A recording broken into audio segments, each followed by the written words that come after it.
చెప్పండి, ఏంటి మీ సమస్య? సార్ జీవితంలో ముందుకు పోలేకపోతున్నా సార్ నేను. అవునా, ముందుకు పోలేకపోతున్నావా? ఇక్కడి వరకు వచ్చినావు కదా. ఎట్లో ఇక్కడి వరకు వచ్చాను సార్, ఇక్కడ నుంచి ముందుకు వెళ్ళలేకపోతున్నాను సార్ నేను.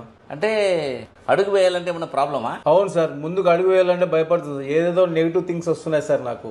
అడుగు వేయాలంటే భయము. జీవితంలో ఏ ఆలోచనలు ఎలా వస్తున్నాయో నాకు అర్థం కావట్లేదు సార్. నా డౌట్ ఏంటంటే ఇక్కడి వరకు వచ్చినావు కదా.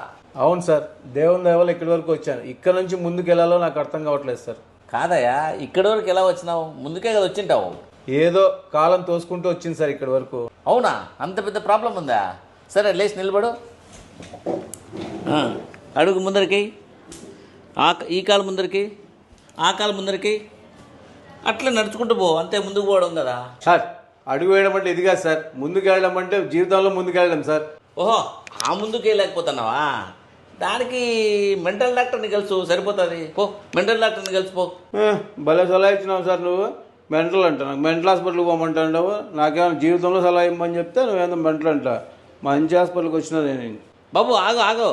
జీవితంలో ముందడుగు పడాలంటే ధ్యానం చేయాలి. ధ్యానం కూర్చొని చేస్తే ప్రశాంతంగా మనసు తయారై జీవితంలో ముందడుగు చేసేదానికి ధైర్యం వస్తుంది. నువ్వు వద్దు, నీ సలహాలు వద్దు పో. ఫస్ట్ టైం మెంటల్ డాక్టర్ పోమంటావు, ఇప్పుడేమో ధ్యానం చేసుకో, అది చేసుకో అంటావు. మంచి డాక్టర్ పోపా నువ్వు.